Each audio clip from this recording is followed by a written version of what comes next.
Hi there, and welcome to Breaking It Down, a podcast from the MS Trust. I'm Nick, and we're joined by our podcast host, Helena. How are you doing, Helena? I'm good, Nick. How are you? Yeah, all good. Thank you. Excited to chat all things public transport with you today. Yeah, very excited to get chatting about public transport. As Nick mentioned, we work here at the MS Trust, which is a charity for people affected by MS in the UK. And we're here to hopefully help you make some sense of MS. And like Nick mentioned, today we're going to try and make some sense of the topic of public transport and MS. That's right, Helena. And as part of what we do at the MS Trust, we are all about raising awareness for people who are affected by MS. And as part of that, we survey the MS community every year as part of our listening project. So that's where we collect information from our helpline, from conversations with health professionals, and via email through the MS community. And it should come as no surprise that travel and transport outside of the home was a big issue for people living with MS.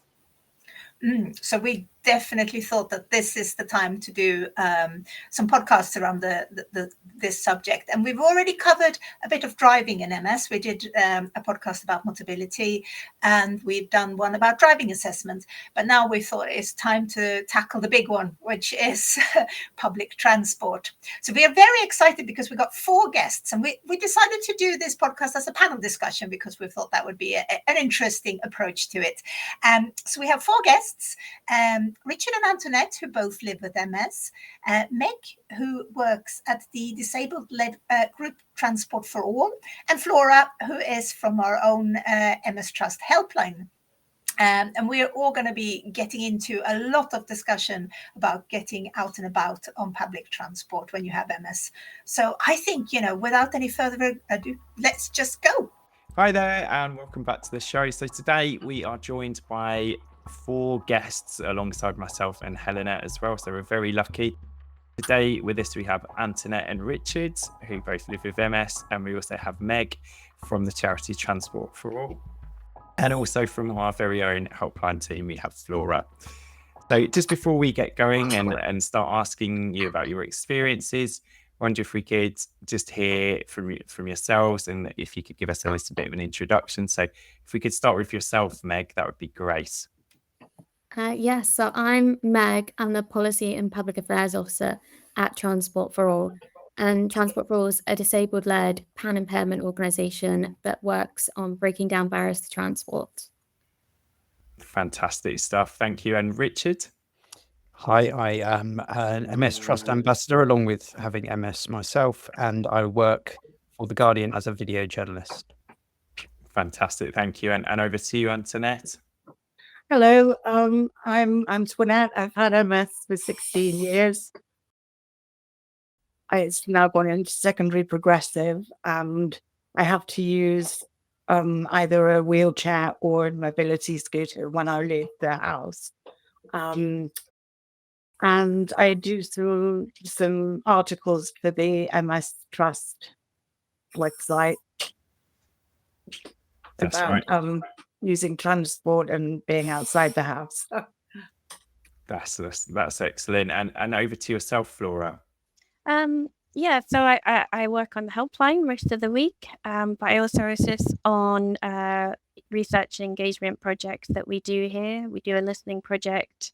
We're trying to do one every year. And this year, the project was about transport and getting around. Thank you so much, everyone. And yes, the report was one of the reasons why we realized that it's really important to talk about this. So we got lots and lots and lots of questions, and some have been sent in from the MS community, and some of the questions that we sort of seen popping up in this report. And so I think we're going to get into it. We've sort of divided it up into a few sections. So the first one that we're going to talk about is symptoms. And obviously some MS symptoms might affect traveling. So I'm gonna go back to you, Flora, if that's okay, to just talk us through what sort of symptoms might affect traveling. Yeah, so I mean, as it is with MS, any symptom could probably affect your traveling, depending on what you're trying to do, where you're trying to go, and what's happening in the environment you're in. What we heard on the survey was that the most universal symptom that affected people was fatigue, and being able to manage that when you're out and about, and actually getting out of the house in the first place, and being able to be confident that you can adequately manage that. So that affected sort of nearly 3/4 of people that responded to the survey, as well as a range of walking difficulties such as drop foot and spasms. Something that really seems to affect quite a range of people was bladder problems. So planning how you're going to manage that when you don't have your loo to hop into if you need to, seems to be quite a complex task, that and affects the length of journeys people take. And then one other big issue was around vertigo and balance problems. So people might still have quite a lot of mobility and enough energy to get out, but then when they're walking on the pavements, the pavements are uneven, and that's triggering their balance and vertigo issues. And also it uses up a huge amount of mental energy to be making sure you're not about to trip over something all the time, which is something that many of us don't even think about when we hop out the door. Yeah, as someone who gets vertigo a lot, I know that standing waiting for platform, for trains when they're moving around, that it's not a fun thing to do.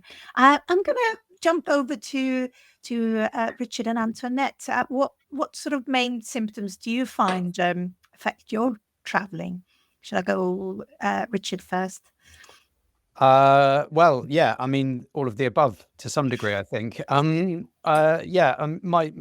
My condition sort of presents largely with drop foot and my mobility, balance, things like that. And so the actual practicalities of moving around over distance become tricky.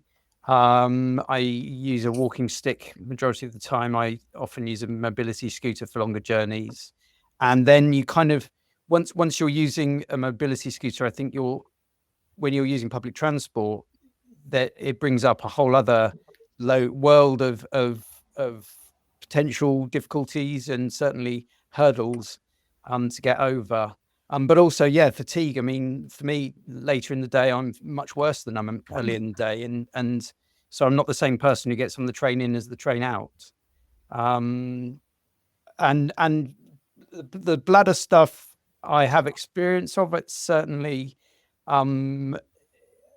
something that I do think about when I'm out and about, because the convenience of having a loo where you know where it is quite useful, and you just need to be more prepared. But I'm not very good at organizing myself ahead of travel. I'm still clinging to the idea that I don't need to, but I don't think that's necessarily the case. I'm sure I'll give you more of that later. Yeah. Antoinette, how about yourself?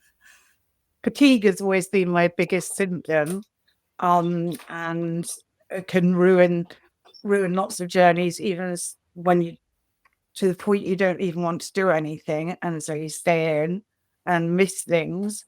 Problems that I come across when I'm out are usually my brain just getting overloaded. When you're faced with having to think on top of having problems with all the sensory things that are coming into your brain, it's just impossible. And I have to have everything planned out before I go. It takes away any spontaneity of anything. They're the worst symptoms. Yeah. And of course, it's all fine for us to plan things, but then things might well change, because we know public transport isn't always the most reliable, is it? Yeah, exactly.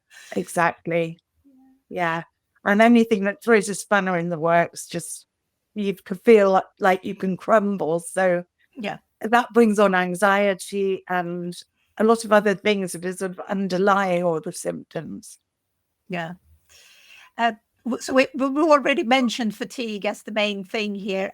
Flora, do you have any sort of tips or anything that we normally at the MS Trust would sort of say to people if they are struggling with fatigue as their sort of main barrier to travel? Are there any tips and tricks here? I mean, it would mainly come down to planning, I think, as far as we'd recommend, because one of the core treatments for fatigue that we have is pacing.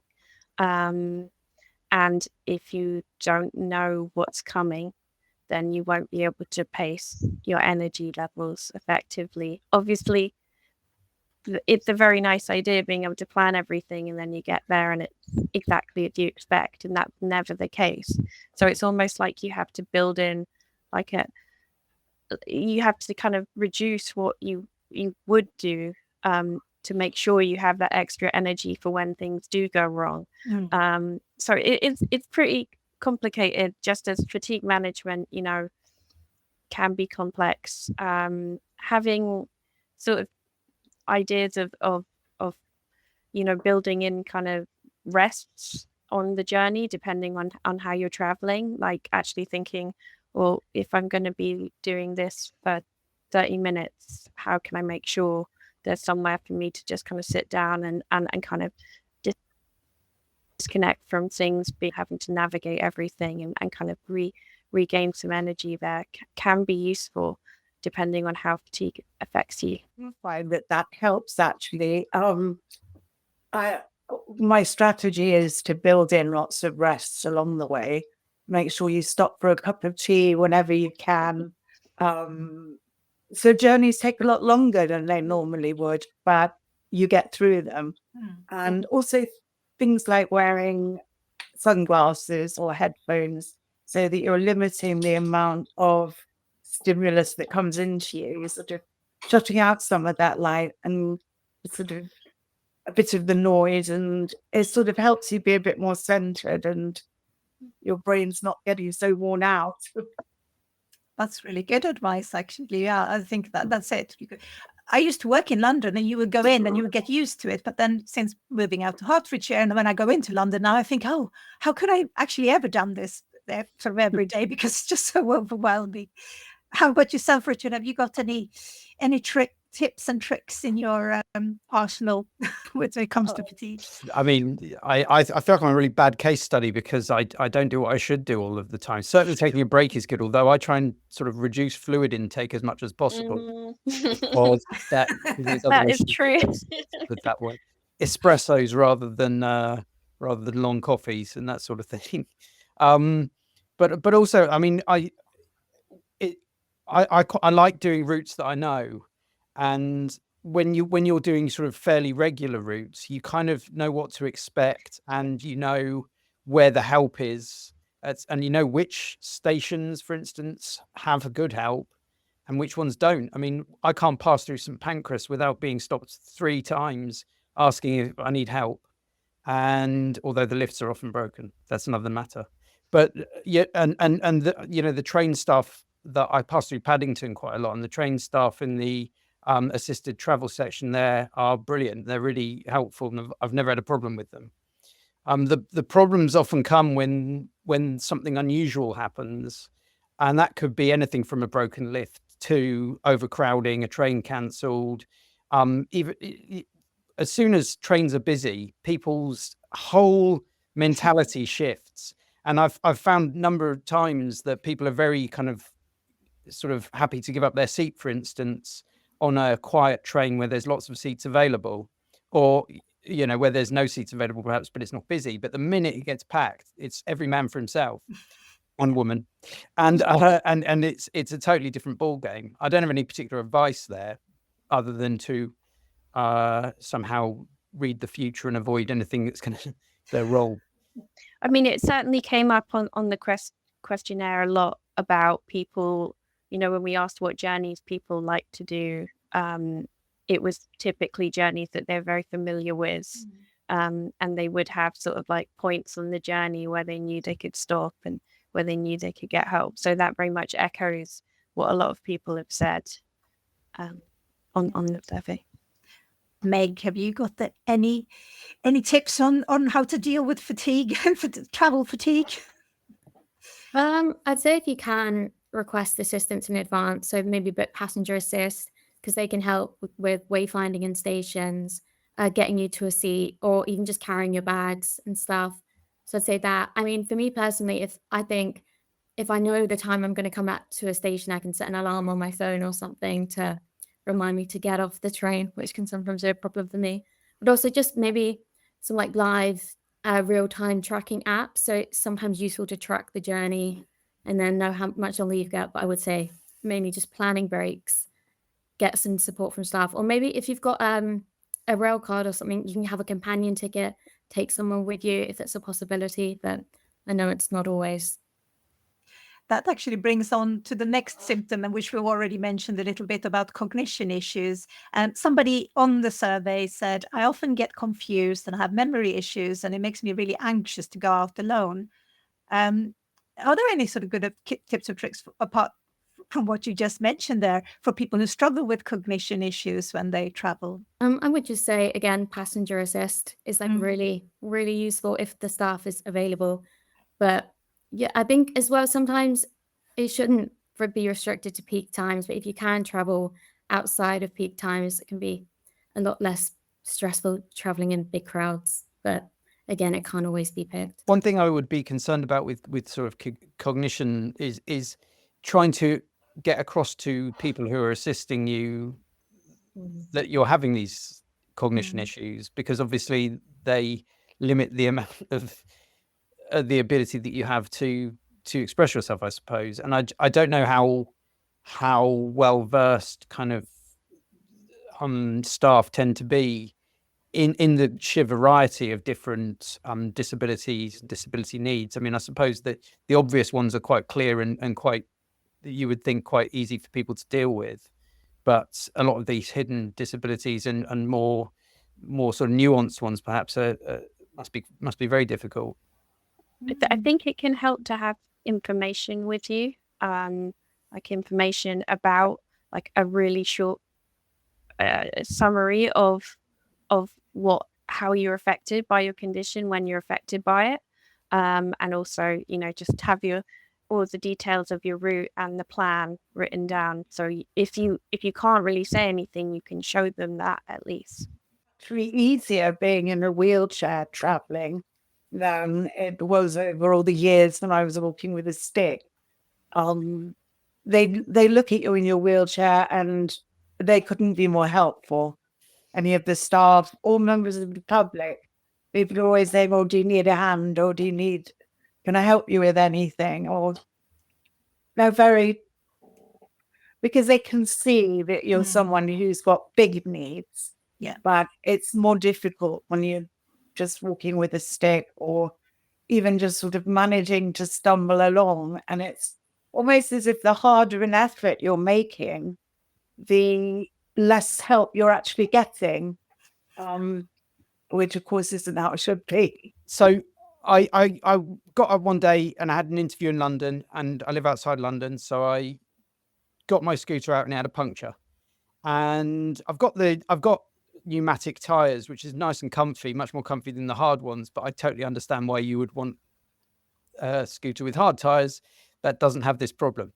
Anyway, I had the problem, and the gel that you can get for the inner tubes wasn't working. That's quite useful sometimes. Goodness knows how many nails I've driven over, and that has saved my bacon. But in this instance, flat tire, completely flat, whatever. So I got in the car, drove to the station, parked up, put my badge on, lugged my scooter sort of onto the platform, onto the train. It was quite hard work. And then I'm on the train, I'm thinking, okay, well, I'll change the tire or at least try and sort it out, pump it up, do all these things, nothing's working. And then I realized that I can't change the tire anyway without a spanner to take the wheel off, which I didn't have. I had all the puncture repair kit and all the useful things, but I didn't have a spanner. So I thought, right, I'll get off at Paddington and I'll see if anyone's got a spanner. It's a train station. Someone's going to have a spanner.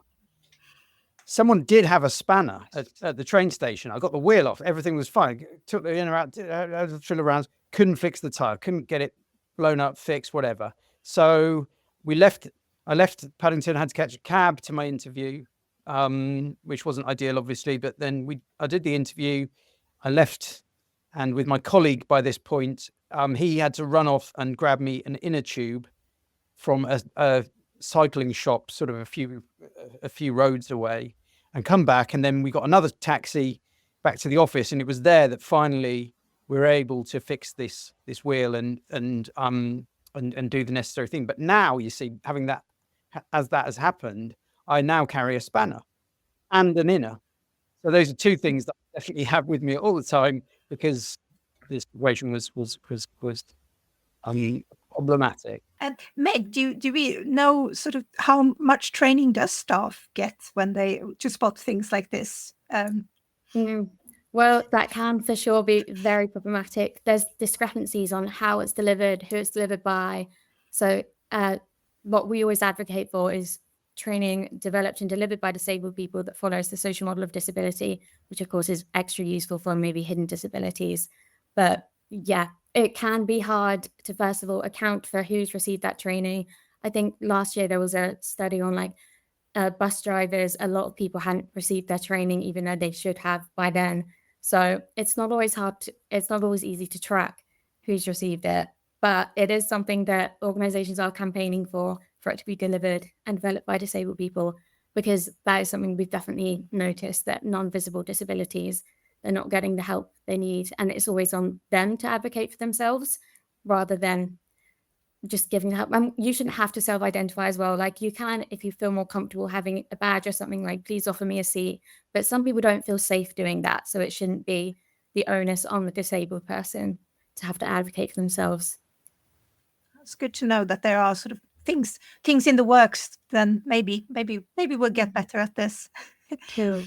So we often hear from people living with MS and also a range of disabilities that traveling on the pavement can be really difficult, not only because of situations like vertigo or mobility issues, but also because of blockages, which we often hear about. Antoinette, could you tell us about your experiences with this? Yes, I often end up having to go on the road, which can be because it's bin day and the path isn't accessible, or the biggest problem being because of the access to the pavement for you when you're on a scooter or a wheelchair. I was in London this summer, and we were going along behind one of the main buildings near the London Eye. Going around the corner, we went all the way down a long street.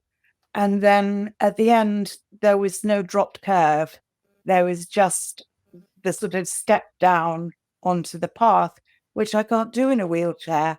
So I had to go all the way back down the street, get on the road, and then go along that to get to where I could join the people I was with. And it was dangerous again, being on the road, but also takes all the time that you don't want to keep people waiting so you can do this. It just ruins the smoothness of a journey. Along that road, they actually had some parking spaces for blue badge holders, and yet there was no way for them to then get up onto the pavement once they got out at those spots. So there's a lot of problems due just to their not having thought about it. At the hospital I go to for my neurology appointments, it's a similar thing. You have to go on the road because there's no drop pavement down to where the neurology department is. And of all places that need one, then that's probably got a lot of people having to suffer that.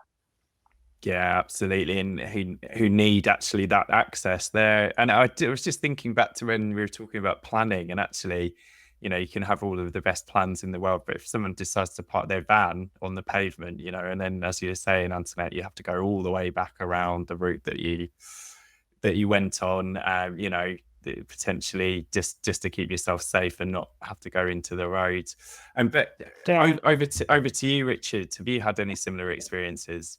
Yeah, I mean, the vans parking in the wrong place, or bin day, people leaving bins everywhere. It just happens all the time, and it's such a regular sort of boring thing to have to kind of keep going on about, but it really does kind of really disrupt journeys and cause huge problems. I mean, I ride my mobility scooter on the road as well for slightly different reasons. I live in a very hilly area, and actually the drop curbs are part of the problem because I've got a 3-wheeler. And when you're going down a hill and there's a drop curb, you're sort of going that way. And it's really not, it's dangerous, So you go on the roads as a slightly less dangerous place to go. I like going full speed as well, which is 8 miles an hour on my scooter, which is quite fast. But I bumped into Tanny Gray Thompson actually on in some again in Paddington assisted travel section. And I was chatting to her because she's got this attachment on her wheelchair that turns it into a scooter, and I asked how fast it went, and she said 26 miles an hour. And then I stopped banging on about my 8 mile an hour scooter then, but I'm totally digressing. There's always kind of issues, and I understand there's ways of kind of finding out ahead of time if lifts are broken and things like that at stations, but often that information isn't communicated correctly anyway. And it really, I mean, I'm quite lucky because if the worst comes to the worst, I can fold up my scooter and sort of drag it up some steps until someone sympathetic sort of offers to help, which often does happen, and sort of make my way that way. But obviously for people who are in a wheelchair, they're completely unable to get in a lift. That is when there's no lift, that's it. And some of the information that you get on these lifts is just go to the previous stop and get a bus. And there's no kind of recognition of people sort of wanting to get somewhere for the same reasons that anyone else might want to get somewhere, because they have appointments and they have other trains to catch, perhaps they have other things to do. And just to sort of say, oh, sorry, it isn't working. And there was a lift the other day that I found that was out of action for a month. And I just thought, that how can you not fix a lift in a sort of London transport network in a month? It just seems ridiculous and slightly, it's like someone sort of doesn't particularly care, I suppose. Yeah, really difficult accessibility issues that crop up all the time, don't they? They really do crop up all the time. Meg, could you help us out here? Is there anything that we can do if we're seeing that, pavements are consistently blocked? There's issues with things like, as we've said, bins, cars, scooters, bikes being sort of left everywhere, consistently. Is there anything that we can do? Well, I'd say the first port of call should be a local authority. So they're the ones who are obviously in charge of like the infrastructure. So that's stuff like street clutter as well. So like scooters left illegally parked, and then bins for sure blocking is one we hear all the time, and then pavement parking. So yeah, contact them. But I also would say it's worth contacting your MP. I mean, the MP might just come back and be like, this is a local authority issue, don't concern me. But then at the same time, if they're hearing about this issue from a few constituents, they might like take a second and be like, wait, this is a really pervasive issue. And then they can advocate for that in Parliament. And so, for example, pavement parking, they could advocate for a national ban on pavement parking. And I mean, historically, I think there is a pretty cross-party consensus on that should be happening, but I wouldn't put words into your mouth. But yeah, I would say contact the MP as well. And then lastly, I feel like disabled people's organizations, so either in your community or Transport for All. So we're national, but we also have a helpline and casework team. So we can help you either make complaints, escalate complaints, or if you want to take it further, can signpost you to any legal resources. Thank you. Yeah, that's really helpful. We'll make sure that we link to all of those resources in the show notes as well. So important to speak up, isn't it? It's quite easy to sort of just kind of go, oh, I mustn't grumble. But actually, I mean, I know the amount of time that I've been complaining about one of the buses not showing up, but have I ever actually taken the step to make an official complaint? No, I haven't. And I really should, because otherwise you won't make a change, will you? But it's a huge amount of labor on top of what you're already trying to navigate. And That's true. Yeah. And it's totally understandable why should it be the people who are already doing extra labor that also have to make a stand to push these policies forward. But unfortunately, yeah, there's so many incongruities about the way the environment is designed, and it's all run at a very small local level. Yeah. 100%. I'd say as well, like the local authorities as well, they do have a duty to do these kind of things under public sector equality duty. So it shouldn't be on individual disabled people to keep making complaints. Like, they should be following guidance, law, but sometimes it's not done, and it shouldn't be on us, but sometimes it is. Yeah. Travel obviously can be very expensive, and it's one of those things that just seems to be getting worse and worse and worse.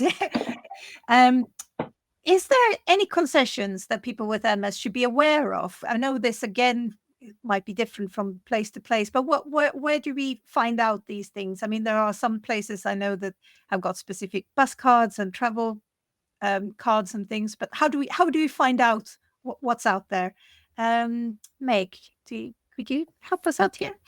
Yeah, so you're right. There is so much inconsistency, especially with concessions. So first of all, should be a local authority again, but there are different things you're entitled to. So you can have the disabled person's bus pass, for example. That's one with like big variety. So for example, London, they do it really well. They've got no enhancements. You can travel whenever you'd like. Whereas other places, you can only travel after 9:30. And it's dependent on some other things as well, eligibility. But yeah, you've got that. You've got PIP, you can get an enhanced mobility component for, and through that, you can as well get a vehicle through Motability. So that can be a car, a scooter, or a wheelchair. But again, because it's dependent on PIP, it can be taken away on reassessment, and reassessment can be a terrible and anxiety-inducing situation. There's other things as well. Obviously, blue badge, again, entitlement normally is dependent on if you've got PIP, but it can be dependent on local authorities if they want to offer enhancements or not. But yeah, again, I would go local authorities, but there are some standards where like you will just be eligible. So to say, for example, if you had a visual impairment, you're automatically eligible for concessions, but it's worth checking with your local authority because it really does vary. Flora, have you got any other tips here? I am aware that, for some people, access to work can also grant some money towards getting to and from work. Obviously, it's all up to them what that looks like, but it's always worth trying to get this extra money. That could mean sort of taxis to help make the journey more reliable. Yeah. Richard and Antoinette, have you sort of accessed any of these schemes or any experiences with it yourselves? Yeah, I mean, I was offered a little bit of money to change to hand controls in my car by Access to Work, but I don't use my car a lot for work, and it didn't seem useful. But unfortunately, I mean, I don't get any mobility payment from PIP. I do get a low rate of PIP for kind of general stuff, but it doesn't help with any of my transport needs. The only things I can think of are I get a disabled person's travel card for the trains, and you can get I think a third discount on TfL travel as well with the same thing, which is a little bit helpful, and certainly more helpful than not having it. And the process of getting that rail card, was that fairly straightforward? I think it was straightforward to renew it. Getting in the first place, I can't remember. I think if you've got a blue badge, it comes easier. Or if you've got access to PIP, again, it's kind of like one thing feeds into another. And so if you've got one thing, then you're probably more able to get other things. How about Antoinette? I find that there are lots of things that depend on the level of PIP that you're receiving. My PIP goes to fund my mobility scooter, and I hire that off Motability. But it also covers insurance with the rental agreement. And if anything were to happen when I'm out on my scooter, if it would just suddenly break down, then I know that they'd be coming straight out to me and helping me from wherever I got stuck. So, but I had to find out about that from someone else. And usually anything that I've heard about has been from another person who I'm talking to. It's never, authorities never let you know. And PIP have never said to me that you're now eligible for this, and this. Nothing's sort of ventured. It's just what you can find out and then claim that way. But yeah, I've got the disabled person's rail card, and I'm eligible for companion tickets through an access card that I've got as well, proving my disability. I could just point out as well that we did do a podcast just 2 months ago about Motability and Motability Scheme. So we'll link to that one as well, because it does explain a little bit about how to get access to things like scooters and wheelchairs on that one as well. Thank you so much. Now, like we mentioned, it's all different from council to council and where you live in the country. Flora, where would you point someone if they want to find out what's available in their local area? Yeah, usually the local authority, the council website should have an information page that kind of points towards the concessions that they might be able to get through local schemes. It's a bit patchy, sort of more kind of regional transport charities can vary. So I'd always start there. Or if there is a disability organisation, they can always be a really good information resource. But again, not everyone has one in their local area. Great stuff. And if we could move on now to planning our journeys. So I know, Flora, you've talked a little bit earlier about some ways that might help people plan their journeys. Could you tell us a little bit more? Yeah, so I heard quite a bit. We asked in the survey about how people plan their journeys. You know, you can get very detailed. So you know, it's starting with just a basic, what would the route be, and then kind of breaking it down into the different sections and the different type of transport, or you know, if you're using the pavement for a bit, how long that will take, and you know, what will be involved. You could also work out in each section of the journey what, you know, where you can transfer if you're using a type of vehicle, but that will depend, because obviously you won't always be able to tell in advance. You can ring up organizations if you can get through to them, you know, and see if they can give you advice. Obviously, the train is sort of the more reliable option in all the different types of transport, because they do have a kind of more formal passenger assistance than, for example, getting the bus. But it's really just kind of breaking down the journey into parts and working out what's involved in each. And sometimes people, you know, they'll find that someone they know is better at it than them. So sometimes people also, you know, get help from other people to design the journeys. Get someone else involved. Yeah, that sounds like a good idea. And Meg, you've mentioned some of these things already, but where can people go to find out the right information for their planning?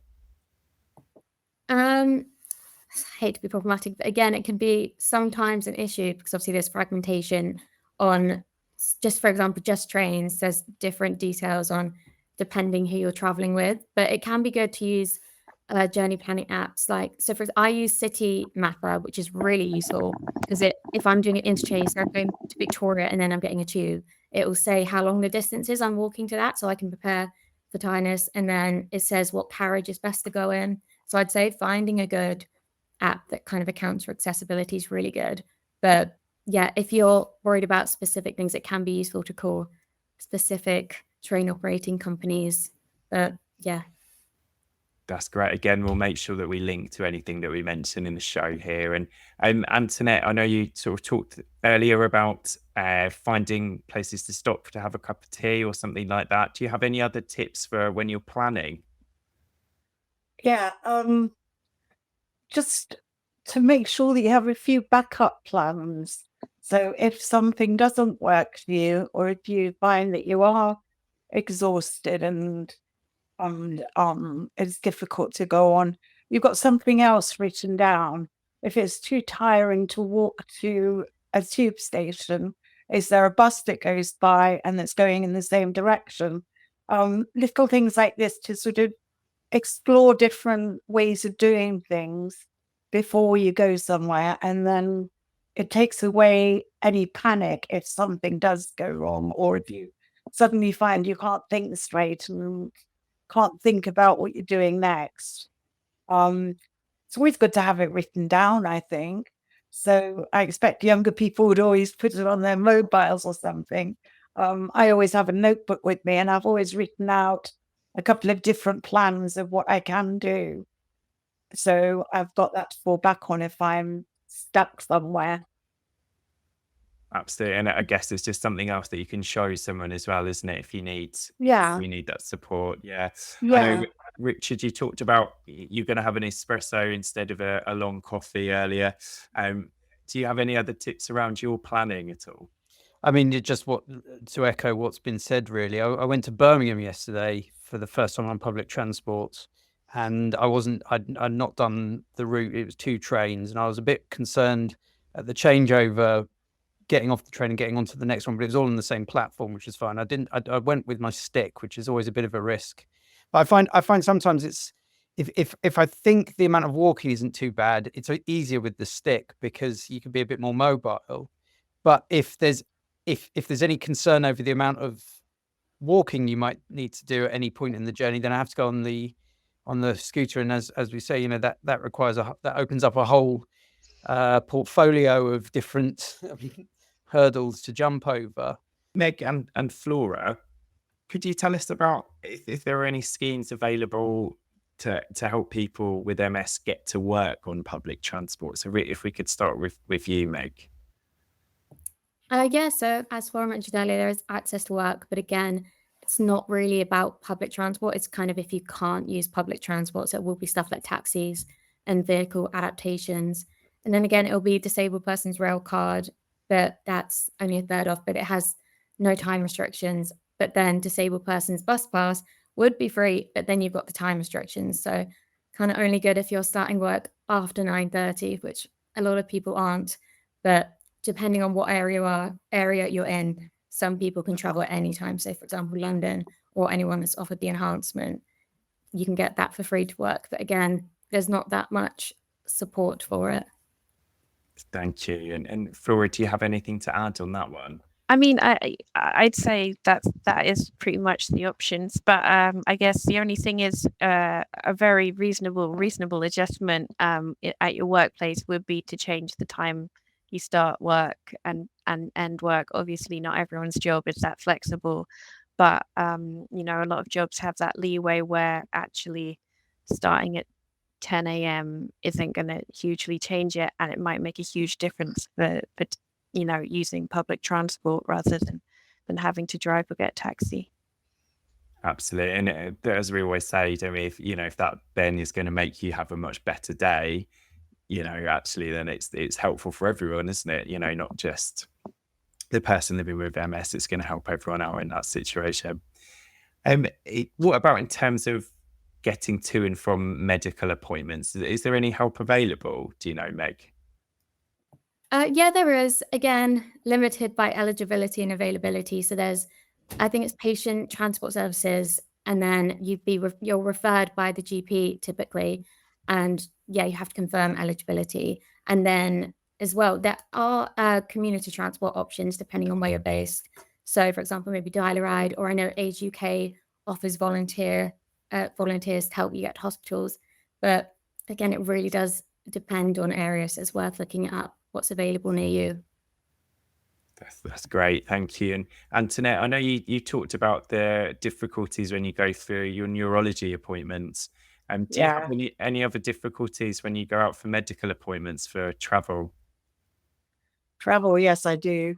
Um, there are always taxis, which are too expensive for where I live to the city where my appointments are. So public transport's the way to go. There is an option to go with a patient transport, which is run by the ambulance service. But I've had appointments before where I've booked them, which you do through the GP, and then they've cancelled on me the night before the appointment. So that leaves you completely stuck again. I do go on the train to the city and then take a bus that goes from outside the train station, because that's a more direct sort of way to do it than if I were to take the bus the whole way, which it's much more expensive because it's a train and it involves more planning and letting people know that I'll be on the train so they can help. It's just really complicated, and I hate having appointments because it's so difficult to get to them. When things start going wrong, what kind of help are you actually can you expect to get from staff? We spoke about it a little bit at the start there, what training people have got, but what can you actually expect from staff when you show up at the station?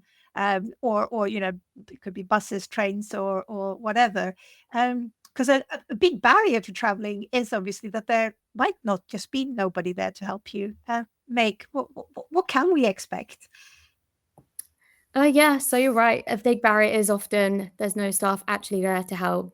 So if you book passenger assistance, they are in theory meant to be there to help you with stuff like wayfinding, getting on and off the train, interchanging your bags and stuff.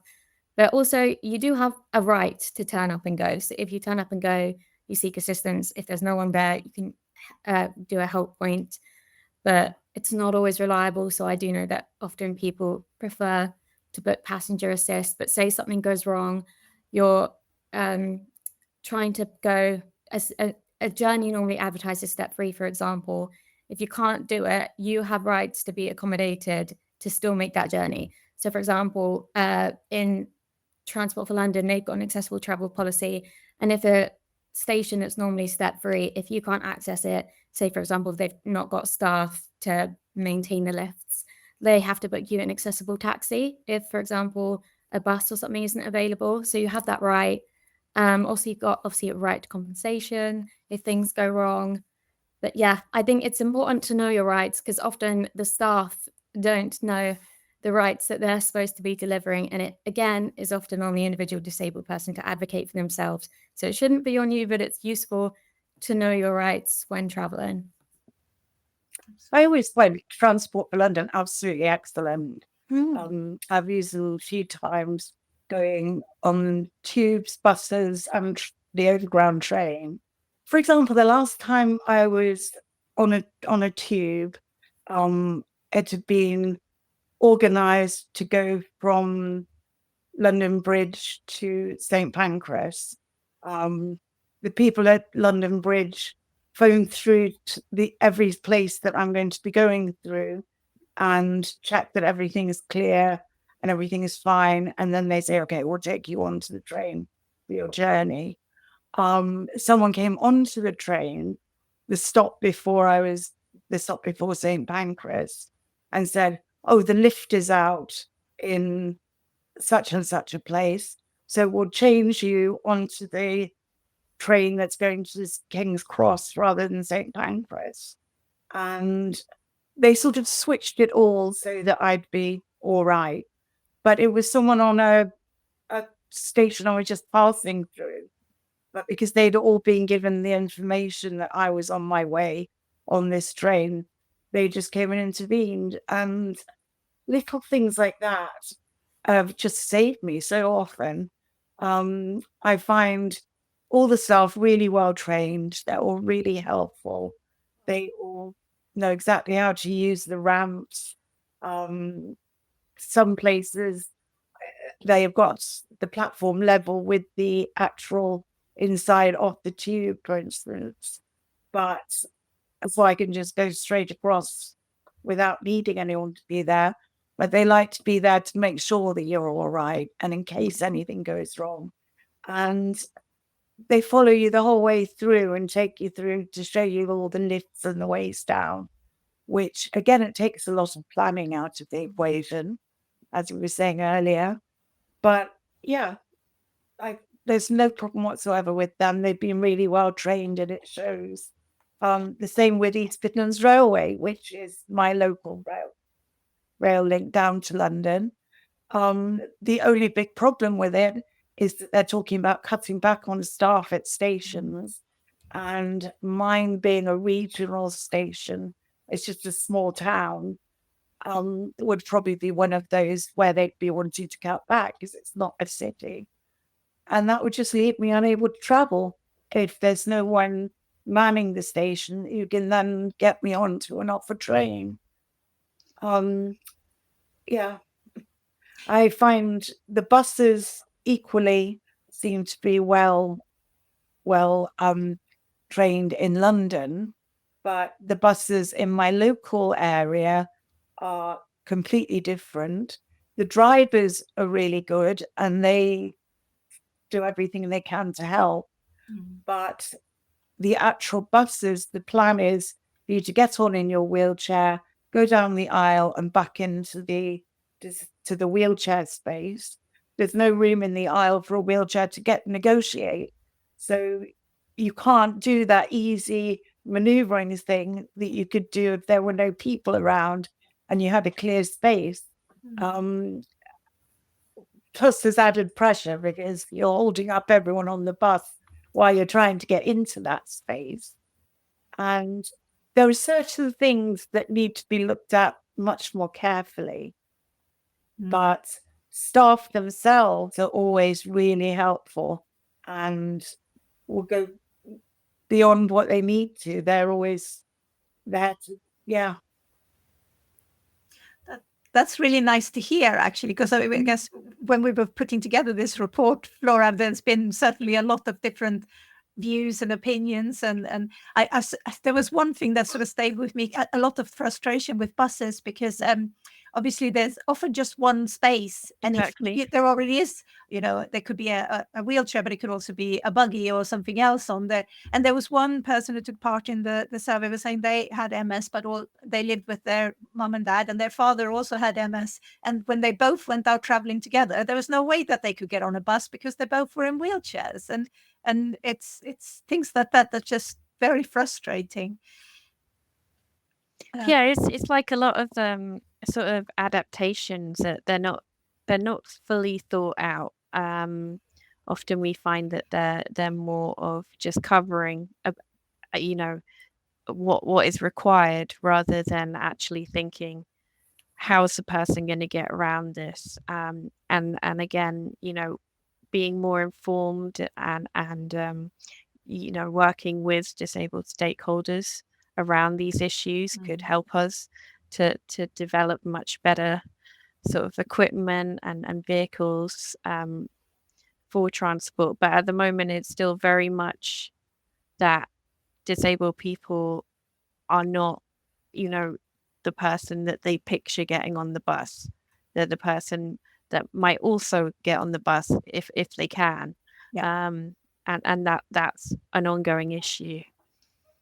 It really does seem like you already mentioned about unmanned stations. You really feel like they didn't even think about that would be a possibility if there was an unmanned station. And I've seen some people sharing these, they were kind of funny tweets where people had just been saying, well, why would disabled people need to use, parking during this time or travel during this time? And somebody had responded to them and saying, we're disabled, we're not werewolves.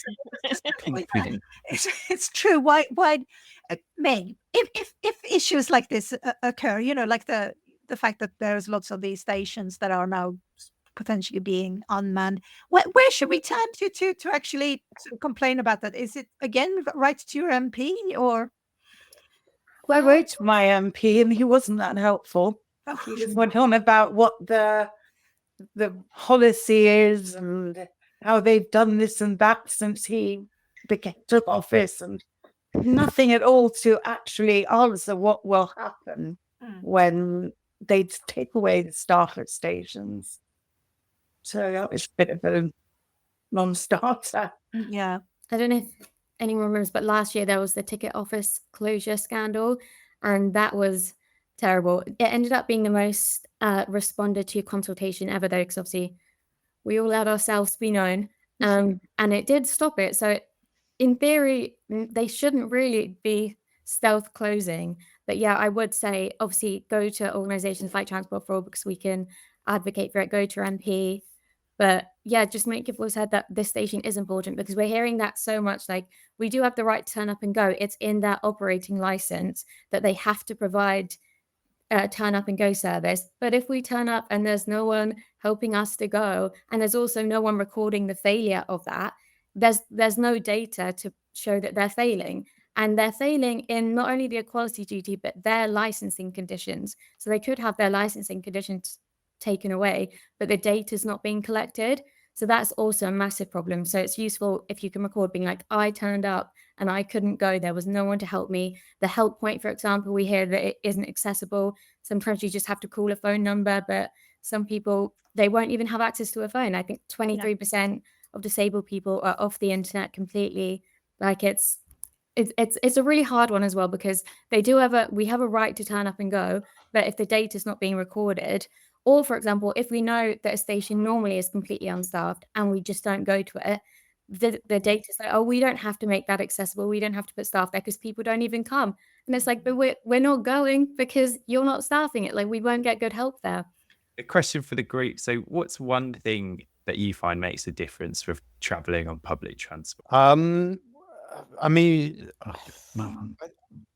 what I really like sort of interacting with people, actually. And I find that sometimes my scooter, which is quite a sort of jazzy number, gets people sort of asking questions. Oh, that looks nice. And I'm very happy to chat about my 8 miles an hour top speed and whatever else. And just the sort of the friendly faces are a really nice thing to encounter, I think. You know, it's a tricky one, isn't it? Because you don't want to be kind of like pitifully smiled at, but at the same time, I do quite like sort of having sort of fairly unusual, I suppose, for transport, because we're used to ignoring each other. Little encounters with people, and I'm quite happy to chat and nothing else to do particularly while I'm waiting for a train or whatever. And it often you sort of just have quite a nice sort of moment with someone. That's probably the nicest thing. Being adaptable, you need to be able to rewrite the whole script if something doesn't go your right way. You need to be more flexible with everything, with time, with routes, with different ways to get to a place. And sadly, that can involve being hours early if you have to get there for a deadline, taking a lot longer for everything. But you just have to forget about time and forget about how long something's taking or how long something should take.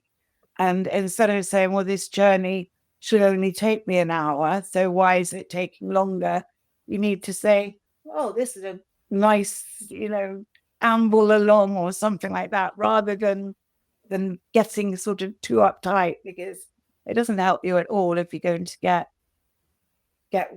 anxious, and then your brain will start going and you're just, Absolutely. So, yeah. Thank you so much. Yeah, being adaptable. And Meg, what would you say from your experience and from your role as well? So I'd say me personally would be journey planning. So I can be an anxious traveler, so it's nice knowing in advance how long I would need to interchange for example. Like, for example, if things do go wrong, where will I go to next? So for me, I would say generally consistency is useful. So stuff like local authorities, it's not useful if you don't just stay in one area. Like, you want consistency when traveling. You want to know that you can get to A to B safely and you're going to be protected. So yeah, that would be mine.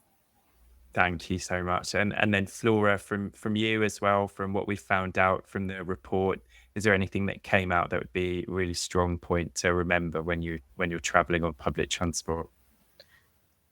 Yeah, I mean, it's more something that could make a real difference, and that there's a lot of potential to make a real difference, but it's not really being optimized, which is just information about travel options and about, there's lots of sort of journey planning tools, but there's not a lot of tools that are specifically designed around people with different abilities and we have a lot of technology that we're developing. We have a lot of information we can access online, but actually, if it was designed more for everyone rather than just the so-called average user, then it would make people trying to journey plan's lives a lot easier.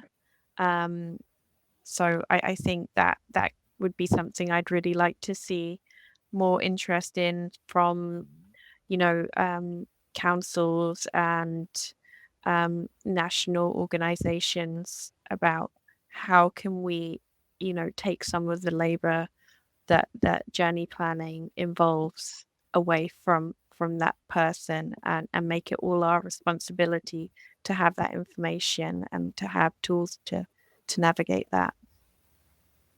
Absolutely, yeah, such a good point, isn't it? And it sounds like there's a lot out there, but there's also a lot of opportunities for future development as well.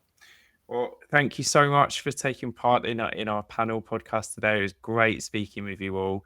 We really, really appreciate it. Thank you so much.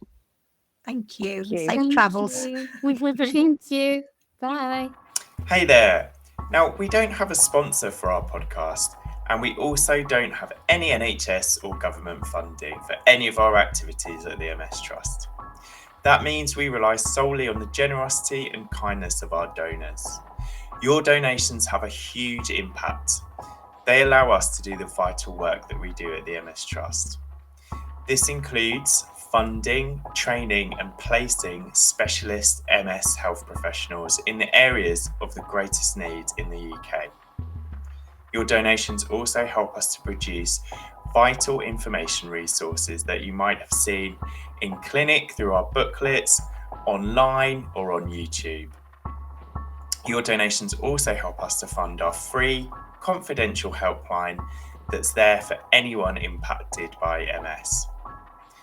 It's only through your donations that we're able to provide these services. So if you're able to, please do consider leaving us a donation. We'll leave the donate link here in the show notes so you can find it that way. But also, if you're unable to leave a donation for whatever reason, you can support us in lots of other ways. You can get involved with lots of events. You could hold something like a bake sale. If you're feeling adventurous, you could always take on an exercise challenge. There's lots and lots of options, so do check out our website for more details.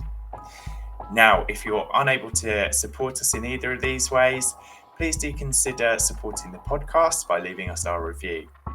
Now, this is not for our ego or for vanity, but it helps us to move up the charts. So what that means is that more people will be able to find our podcast, more people will get the information that they need at the right time, and more people will be able to hear our message and we'll be able to connect the MS community further. I love a panel discussion. I do. It's almost my favorite when we have them on the podcast. I think it was really, really interesting. And the one thing that I will take away from this as well was that there's clearly a lot of issues around public transport. We knew a lot of that as well, but I loved how many good tips there were about like actually pacing yourself and planning and actually really think about your journey before you set out, because I think it's so disheartening when you think about you wanting to do something, not just for the fact that you have to rely on public transport, but we all like to think that, I'm going to use public transport because it's better for the environment, and all these sort of views. And it can just be such a bother to get out and about. And I mean, people need to get to work, people need to get to medical appointments. And it clearly is a bit of a mess, isn't it? Yeah, definitely. I think one thing I'll take away from it is both Richard and Antoinette, telling those stories about the times when their journeys just got completely turned like upside down, Yeah. and how flexible and adaptable people with disabilities have to be in those situations. And it's not easy, is it, when you've got a plan in place and everything is just completely different to how you expected the journey to go. Yeah. And I think, there's so many symptoms that can sort of affect the journey, and sort of inflict on your plans as well. It's like you could, it's almost like a military operation in the way to sort of okay, so I need to write everything down. I need to make sure I have a backup plan if things are not going my way. If there's nobody there to help me at the platform, what can I do? Or is there an alternative route I can take? And then you can be super prepared, and then you can just go out and on your street they'll be blocked with a bin or one of those electrical scooters. We always see lots of posts about people finding the scooters on the street, and I think it's one of those things that really sort of makes you aware on how hard it is when you are not just walking, when you have to try and get down on a platform. I mean, I don't use a wheelchair, but I do remember when my children were small and I had to have them in buggies, and actually getting out around some of these cars that park up all the way up, and people just don't think about accessibility at all, do they, when they don't have those issues themselves? Yeah, definitely. And it's someone who doesn't live with a disability, like, it's so easy to take a lot of that stuff for granted and just think, oh, I'll leave the house and kind of whatever, I'll get on with the journey as I go. But yeah, people who are living with disabilities, people who use mobility aids, have got all these other challenges and things that you need to think about before you even left the house, and you have to be so flexible and adaptable. And I think Flora mentioned as well the level of cognitive load that a lot of that stuff takes, and you're already potentially dealing with fatigue as well. So it becomes a really, really difficult experience in a lot of cases, it sounds like. I think still the thing that's important to know here, though, is like if we don't use public transport, and it's like what Meg was saying, you can call up, you can complain, you can do these things as well. Because I think sometimes we just kind of give up beforehand, because we just think, okay, well, actually, it's just going to be too hard for me to do this. It's going to be too much of obstacles.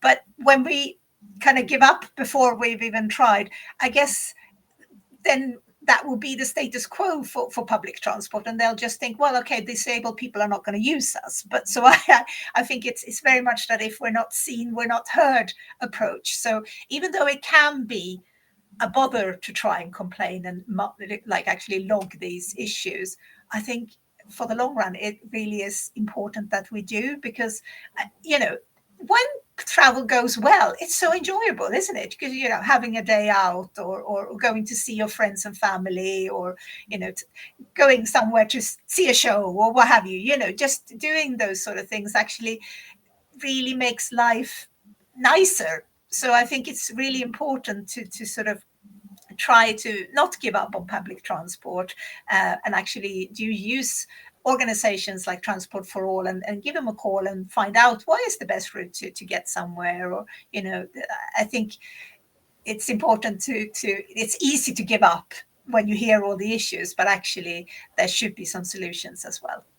If you do have any questions about life with MS, please do get in contact with us on our free confidential helpline service.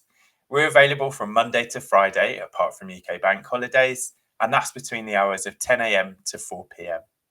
Outside of those hours, you can, of course, leave us a message and the team will get back to you as soon as they can.